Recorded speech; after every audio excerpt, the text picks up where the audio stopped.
যে দুই ছাত্র উপদেষ্টা অন্তর্বর্তী সরকারে রয়েছে তাদের সাথে জাতীয় নাগরিক পার্টির কোনো সম্পর্ক নেই এবং বিচার সংস্কার এবং নির্বাচন এই তিনটিরই রোডম্যাপ একসাথে প্রকাশ করা উচিত।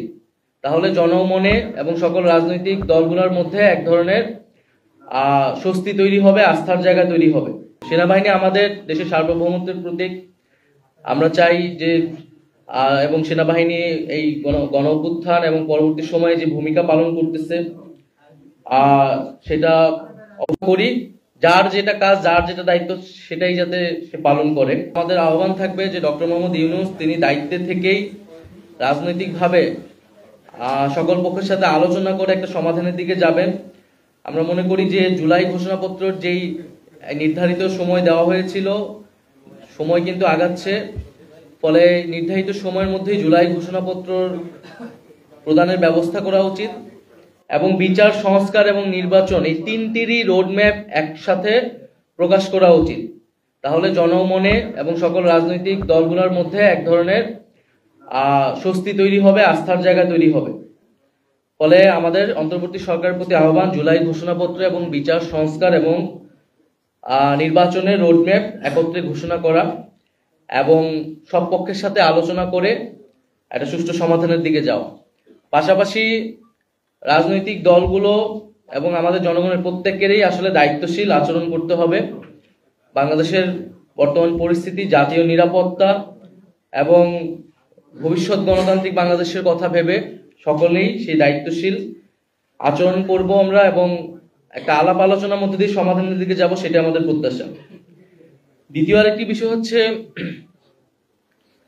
সেনাবাহিনীর পক্ষ থেকে 626 জনের একটা তালিকা, যেটা আমরা দীর্ঘদিন ধরে শুনে আসছিলাম, সেই তালিকা প্রকাশ করা হয়েছে।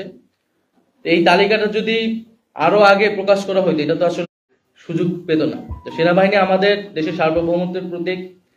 আমরা চাই যে এবং সেনাবাহিনী এই গণ অভ্যুত্থান এবং পরবর্তী সময়ে যে ভূমিকা পালন করতেছে সেটা করি, যার যেটা কাজ, যার যেটা দায়িত্ব সেটাই যাতে সে পালন করে।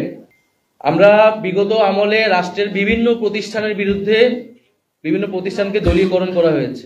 আমলাতন্ত্র, পুলিশ, সেনাবাহিনী এবং নানা ধরনের তাদেরকে দিয়ে মানবতা বিরোধী কাজের অভিযোগও তাদের বিরুদ্ধে রয়েছে। ফলে প্রত্যেকটা প্রতিষ্ঠানই এই সময়টা এসে একটা বিচারের মধ্য দিয়ে যারা অভিযুক্ত তাদেরকে শায়েস্তা করবে এবং প্রতিষ্ঠানগুলোকে রাষ্ট্রের বিরুদ্ধে রয়েছে তাদের মধ্যে অনেকেই গ্রেফতার হয়নি বা তাদের অবস্থা এখন কি সেই বিষয়ে আমরা কিন্তু জানি না। ফলে এই সব বিষয়গুলো সুস্পষ্ট করলে সেনাবাহিনীর প্রতিষ্ঠান হিসেবে আরো বেশি জনরা সেই আস্থার জায়গাটাকে সেনাবাহিনীকে দেখতে চাই। আমরা নির্বাচন কমিশন নিয়ে বলেছি, নির্বাচন কমিশনে আমাদের যে কর্মসূচি ছিল, নির্বাচন কমিশন যে নিরপেক্ষতা, যে আস্থা, সেই আস্থাটা হারিয়েছে বলে আমরা মনে করছি। নির্বাচন কমিশন যদি সেই আস্থার জায়গা ধরে রাখতে না পারে, তাহলে এই নির্বাচন কমিশনের পক্ষে একটা সুষ্ঠু নির্বাচন দেওয়া সম্ভব নয়। ফলে নির্বাচন কমিশনকে সেই আস্থার জায়গায় আসার চেষ্টা করতে হবে, অথবা তাকে দায়িত্ব ছেড়ে দিতে হবে বলে আমরা মনে করি। সর্বশেষ, যে দুই ছাত্র উপদেষ্টা অন্তর্বর্তী সরকারে রয়েছে তাদের সাথে জাতীয় নাগরিক পার্টির কোনো সম্পর্ক নেই। তারা গণ অভ্যুত্থানের প্রেক্ষিতে গণ অভ্যুত্থানের প্রতিনিধি হিসেবেই সেই সময় সরকারে গিয়েছিলেন। আমিও তাদের মধ্যে সেই সময় একজন ছিলাম।